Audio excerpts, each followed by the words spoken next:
안녕하세요. 정말 오랜만에 영상을 찍게 됐는데요. 출국 전 시리즈 영상들이 반응이 너무 좋아가지고 다음 콘텐츠로 가져온 건 독일에 도착했을 때 어떤 것들을 해야 하는지 제가 정리해서 말씀드리려고 해요.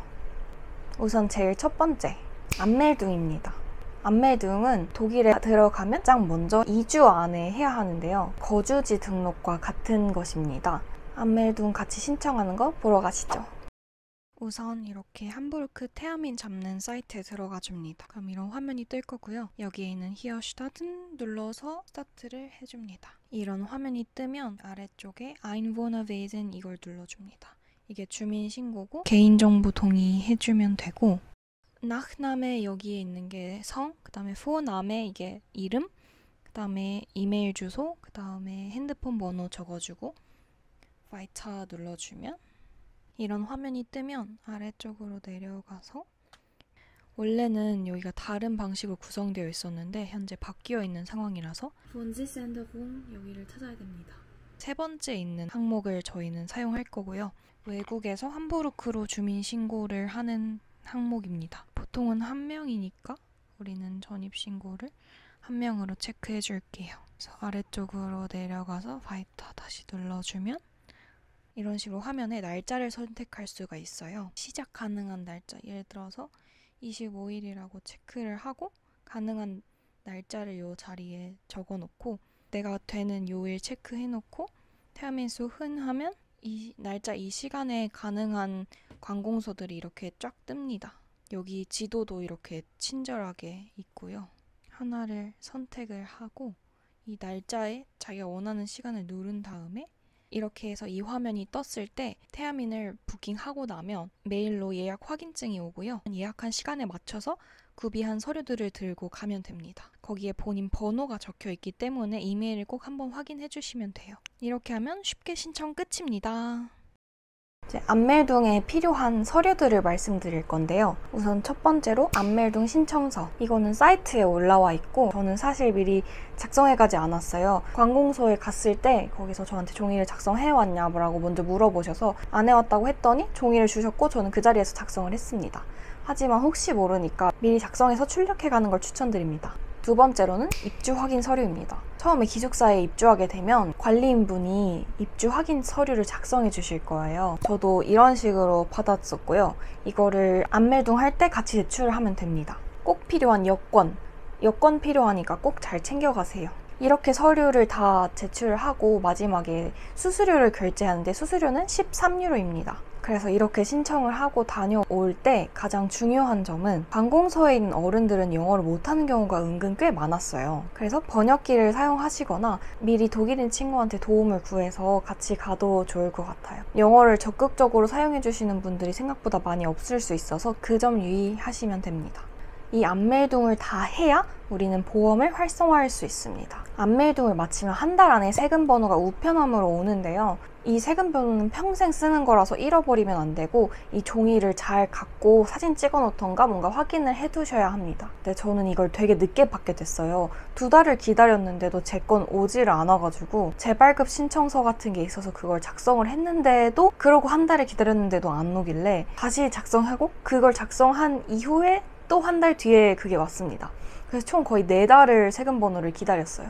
이 세금 번호가 필요한 이유가 계좌를 만들어야 해서 필요한 건데 너무나 다행히도 저는 와이즈로 계좌를 만들고 갔기 때문에 바로 계좌를 연결해서 사용할 수가 있었어서 따로 세금 번호가 쓰일 곳은 없었습니다. 그리고 여러분들도 저처럼 만약에 세금 번호가 오지 않았을 때 어떻게 해야 하냐, 중앙세무서에 연락을 하는 게 제일 빠르게 답변이 오고 세금 번호도 제일 빨리 넘어온다고 해요. 그 다음으로는 휴대폰입니다. 제 짐 싸기 영상을 그대로 따라 하셨다면 아마 한 달 정도 사용 가능한 유럽 유심을 가져오셨을 텐데요. 그거를 사용하면서 저는 독일에서 사용할 핸드폰을 알아봤습니다. 보통 많이 사용하시는 게 알디톡인데요. 저랑 같이 간 친구들은 알디톡을 사용했고 저는 리들톡을 사용했어요. 독일에는 마트에서 선불권을 구매할 수가 있는데요. 리들이라는 마트에서 만들어둔 선불 핸드폰 요금제고 리들에 가면 구매할 수 있습니다.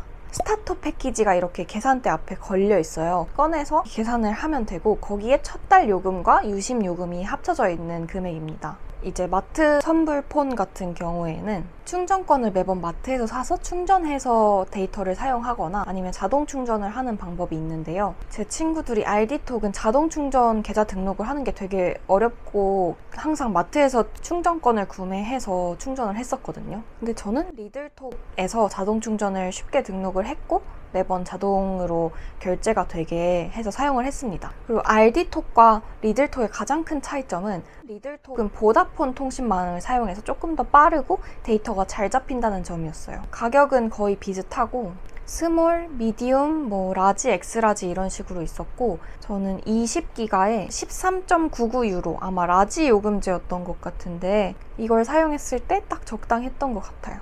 만약에 4주 기간인데 그 안에 요금제를 다 썼으면 요금제를 취소한 다음에 다시 등록을 하면 다시 그날부터 4주 요금이 진행이 되니까 여행 다닐 때 바로바로 충전할 수 있습니다. 리들톡은 영국에서는 사용이 됐는데 스위스에서는 사용이 안 됐어요. 보편적으로 알디톡을 많이 사용해서 그런 블로그나 설명글들은 알디톡이 훨씬 많은 것 같지만 알디가 생각보다 주변에 많이 없어요.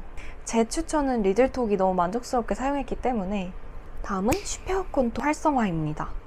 우선 엑스파트리오 어플을 깔아야 쉽고 빠르게 일을 진행할 수 있는데요. 엑스파트리오는 24시간 채팅 상담이 가능하고 한국말로도 상담이 가능하니까 좀 편안하게 하실 수 있을 것 같아요.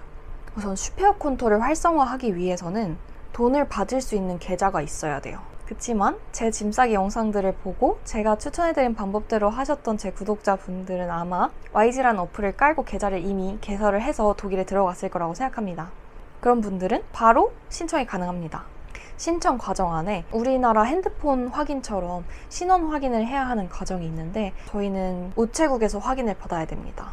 제가 총 신원 확인을 2번 갔었는데 두 번째 신원 확인에서는 저한테 안멜동 서류를 요구하셨거든요. 안멜동 서류를 요구하는 곳들도 있으니까 미리 안멜동을 하고 그 서류를 받고 난 다음에 슈페어콘토와 계좌 연결을 하시면 됩니다. 앱에서 블럭드 어카운트를 액티브하면 계좌를 넣는 창이 나와요. 그렇게 해서 신청이 완료되면 메일로 우체국 인증 쿠폰을 줍니다. 이거를 우체국 어플에 다운받아서 등록을 해두면 거기에 또 QR이 생성돼요.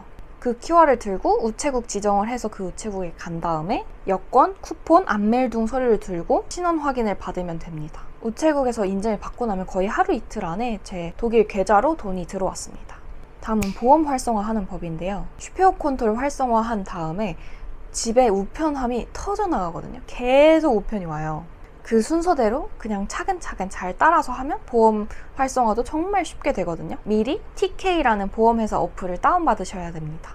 제일 먼저 오는 우편은 보험 카드에 쓰일 사진을 업로드하라는 우편이거든요. 거기에 QR코드가 있어요. 거기 QR코드를 따라 들어가서 비밀번호 입력을 하고 그 사진을 업로드하면 됩니다. 그러면 2주 정도 뒤에 실물 카드가 우편으로 배송이 되는데요. 어플에서 액티브를 누를 수 있게 됩니다. 또 우편이 와요. 이제서야 로그인하고 활성화를 할 수 있게 됩니다. 이 모든 과정이 한 달 정도 소요가 돼요. 그리고 연결된 계좌로 매달 120.34유로가 빠져나갑니다.